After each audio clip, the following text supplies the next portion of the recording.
Hey everybody, welcome back to week 4 of our wonderful foray into the world of Logos, so that we can take a look at New Testament Greek.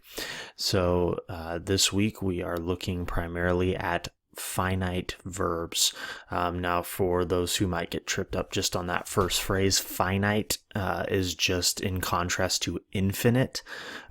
So an infinitive is something like to jump, to run, to play. Those are called infinitive verbs. Finite verbs are verbs that are conjugated. So I jump, you jump, she jumps, and so on. Those would be called conjugated verbs. They are finite in what they can reference. Okay, so let's just jump in. This is just a little bit of review for those of you who need it. Instead of having to run back to a previous lecture, this is just a list of things that we already know, namely the tenses and the voices in English. All right. So here are some things we need to add on to what we have already been talking about. They aren't really new things. At first, they're just things that we need to make explicit so we can better understand what we're looking at in the Greek. Okay, so every verb has a person and a number. Okay, so they're either first, second, or third person, and they're either singular or plural. Now, I've talked about this a little bit in, I think, week 1, but it bears repeating. You really need to be able to identify the person and the number of different pronouns that you are using. This is the struggle that I often find to be most detrimental to students who are trying to work with verbs in Greek. If I ask you, tell me what the first person plural pronoun is, and you can't almost immediately say we, then you're going to really struggle with this. So make sure that you know these things, and here's why. In Greek, they don't give you a subject. The subject is part of the verb often. So if you conjugate the verb as a first person plural, then the verb is just standing there in the text by itself, and there is no quote unquote we. So you have to say, okay, Logos is telling me this is a first person plural verb. That means the subject is a we. And you have to be able to find what corresponds to that or insert that word. And so most often verbs are going to be third person singular, and it's going to be like the man ran to somewhere or something like that. And you need to know that nouns like that, like the man or the tree or the desk, all of those nouns take third person verbs, okay, because they're objects. So the dog jumped. That's technically a third person verb in English. It's just that the dog is the subject, okay? So you need to kind of be aware of those things and kind of keep them straight in your brain. All right. So this is just a quick, easy reference for you. If you don't often remember it, I would suggest that that's actually something that you memorize. Okay. It probably seems really simple to you, but people mess up on it quite a bit. All right. So this is just a little explanation. I won't go over it too much to demystify some of what the verbs do in English, in English, so that you can understand Greek. A lot of times people complain about, oh, why does Greek have to have all these different forms? English does the same thing. We just have memorized them so they don't feel like there's a lot. We inflect all of our verbs depending on what person and number they are referring to. She runs, they run. I jump, you jump, she jumps, and so on. Okay, so that's essentially what we're going to be looking at here in Greek, is verbs that have been inflected in certain ways in order to reflect their meaning. Okay, we often just add words onto it instead of letters, so we turn it into more words, whereas they turn it into longer words. All right, so the one other thing that we're going to add to you, and hopefully this won't completely destroy you, is mood. If you notice at the top of the lecture, it's titled Finite Verbs. person, number, tense, voice, mood. So we've looked at tense and we've looked at voice previously, and now we've just looked at person and number. Now we are looking at mood. So in English, we rarely talk about moods of our verbs, though we do use them. It's just not really a part of technical English grammar. So the way a mood works, in this case, we're going to be taking a look at 3 of them.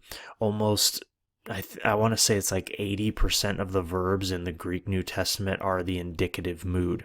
And this is called the mood of kind of reality. It's the state. The author is assuming that whatever they're saying is true.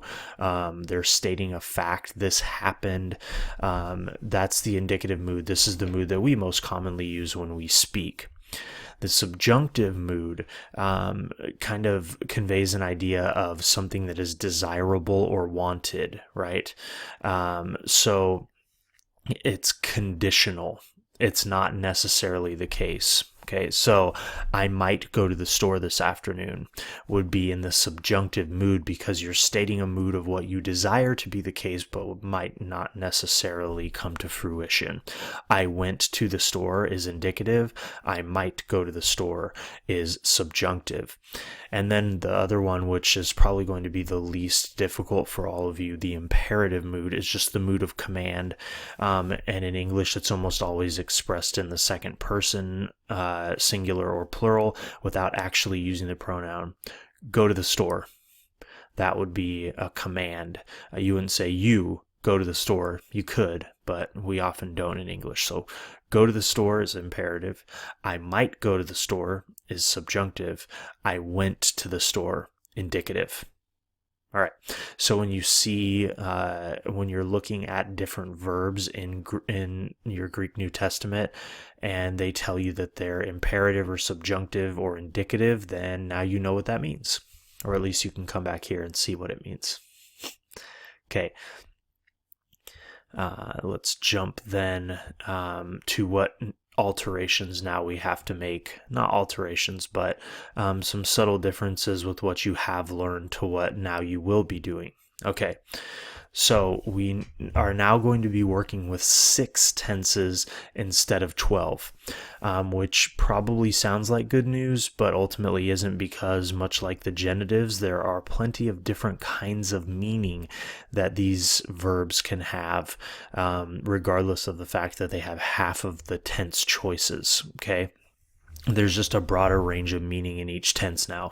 So the 6 different Greek tenses that you're going to be looking at are present imperfect, aorist, future, perfect, pluperfect. So I have put them in this order very intentionally because they work together in pairs. Okay. The present and the imperfect are, if you notice, the kind of action that they represent are ongoing, continuous, or repeated action, either in the present or the past. So they function like mirror images of each other. Likewise with the aorist and future, they are both generally completed, though sometimes the future will give you some ideas of ongoing, but one's in the past and one's in the future. So they are very much mirror images of one another. And then finally, the perfect and the pluperfect. Now you'll notice that I wrote very rare at the end of pluperfect. It does not happen very often. So essentially, what you're looking at here, and this is going to be the most complicated nuance because it doesn't function the way it does in English. We do not have the same kind of perfect tense. We use the same words, but they mean different things. So you remember the perfect tense from English often has have in it or had. Same thing here, but the nuance is different. The perfect tense in Greek means that something happened in the past and its effects are continuing on into the present, whereas a pluperfect means that something happened in the past, its effects continued on and then ceased at some point in the past. Okay, so one of the most common and important verbs that is perfect in the New Testament is Jesus has been crucified.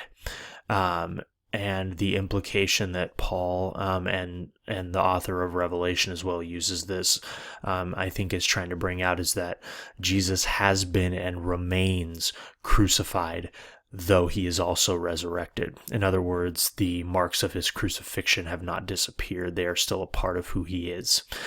He has not shed them off in some way. But anyway, that's neither here nor there, just a quick little example. So here's a nice handy chart for you to look at when you see the tenses reflected in Greek. Okay. Now I want to just show you this. I've tried to kind of give you the basic way that these words will look. Once again, it's only using the first person singular conjugations, so they're going to look a lot of different ways.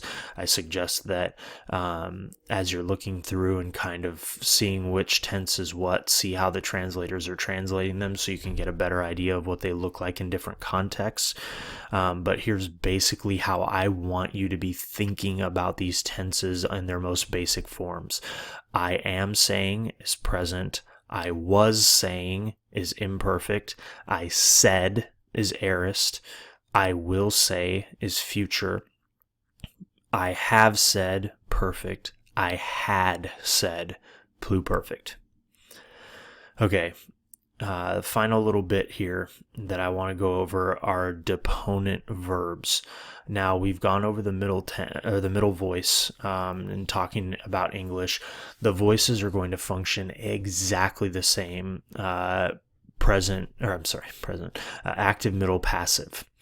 Okay. However, there is a weird little nuance in Greek called the deponent, or the what I call the confusing middle passive.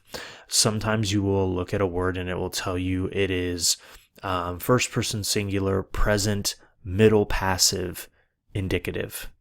They'll always list them in that order: person, number, tense, voice, mood. Person, number, tense, voice, mood. Okay. When it says it's middle or passive, essentially what it's telling you there is that this verb never exists in the active voice.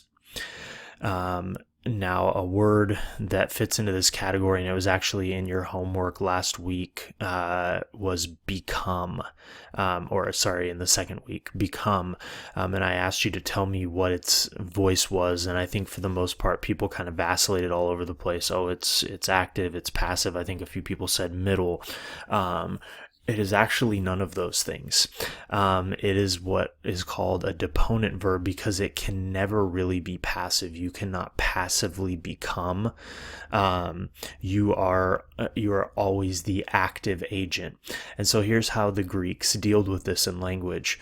If a verb could never be passive, they always put it in the passive form and never used it in the active form to show that it could never function in two different ways or three different ways. I know it's totally confusing, but they do this quite a bit actually, and so it's something you should probably get used to.